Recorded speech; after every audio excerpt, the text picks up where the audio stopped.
So I just got back from a second competition for 40k, and I've learned a few things about my knight, so let's talk about that. Jumping right in, aren't we? Didn't you say we were close to capturing that Drukhari? Yes, but I want to talk about this, so it'll have to wait another week or so. Because you want to talk about a competition. Yes!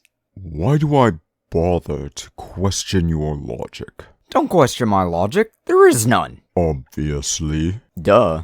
Anyway, so let's talk about this competition. 16 people and I and a lot of others only found out about it in the last 2 weeks before the competition.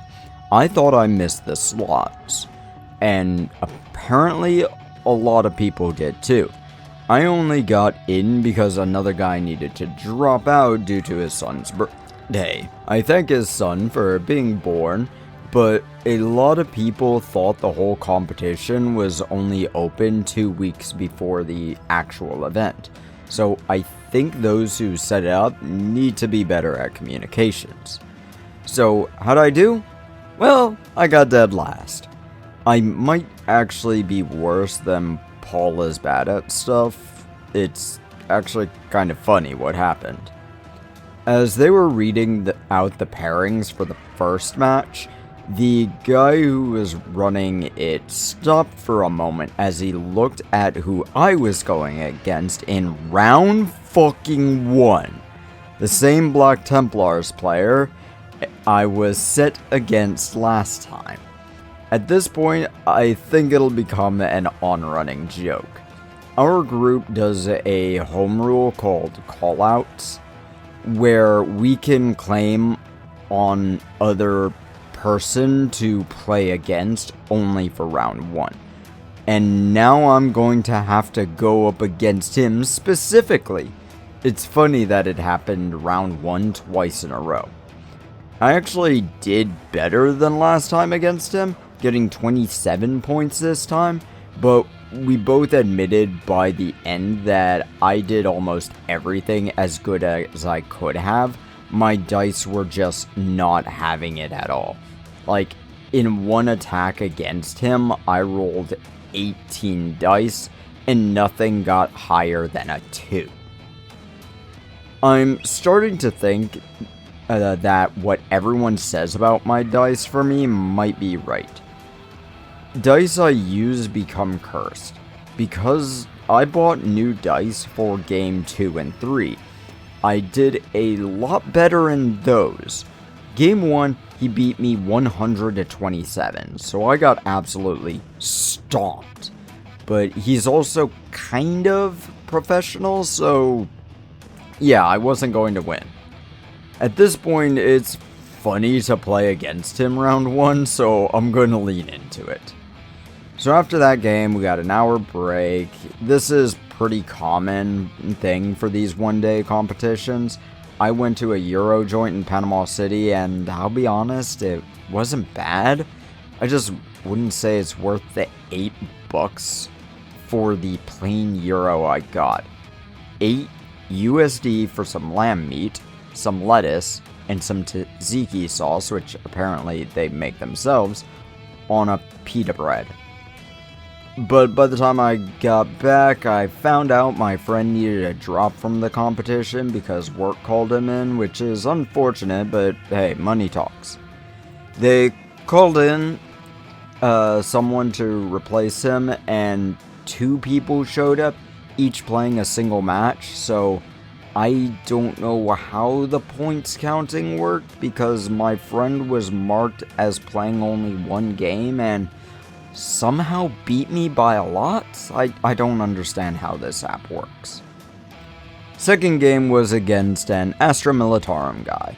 Now, if you follow my Twitter account, no, I'm not going to call it X. You'll know I realize that Horde armies will absolutely abolish my knights. I learned something in this game though. Battle shock is your best friend against Horde armies.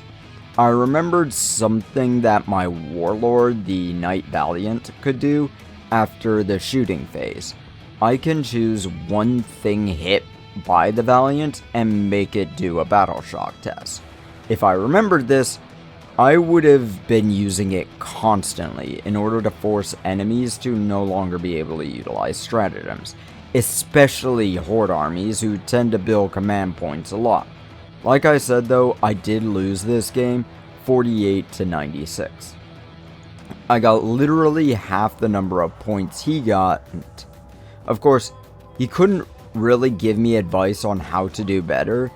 This case, it was more of me forgetting that I could abuse Battle Shock and make him unable to do much of anything, and the end of the game, my dice just hating me.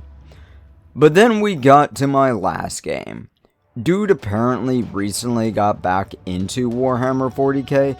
His friend from, I can't remember where he said, getting him into it years ago. We had two people who had just making returns to this game in this competition. One of them was a giant teddy bear of a man. He brought snacks for everyone, and he deserves the praises we gave him. But that guy wasn't my opponent. Nah. I played against a dude who brought Grey Knights, and we didn't even get through the entire game.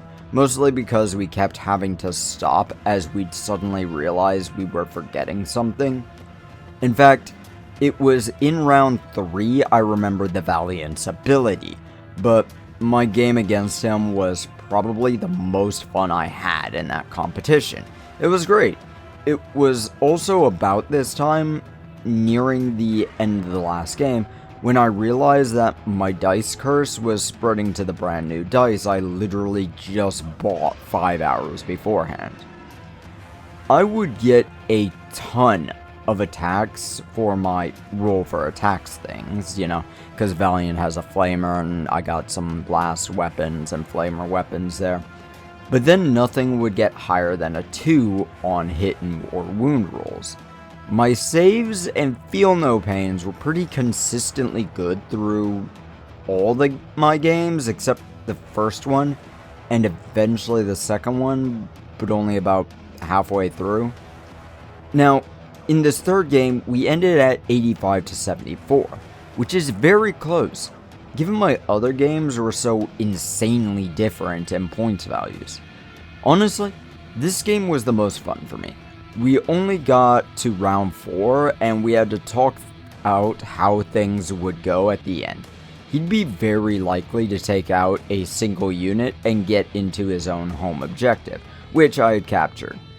That would have led to him getting 2 secondaries. I would only have been able to do one objective, establish locus, which was very easy for me because I would have only had my 2 Titan Knights available, a Knight Warden and the Knight Valiant. This brought us from tied points at round 4 to him being 11 points ahead of me at round 5. Like I said, we didn't actually play that final round, but that ending felt right, and it led to me being in last place. Weirdly enough, one of the guys in the competition only got 10 points in the final match, which I don't know how that's possible, but I found out on my way home that getting in last place means I won a wooden spoon. I didn't get it before I left, but I plan on using said wooden spoon to eat French onion soup that I'll be making. David, how did you... Do not break the fourth wall there. I know what you're about to ask. Now, take that question and shove off.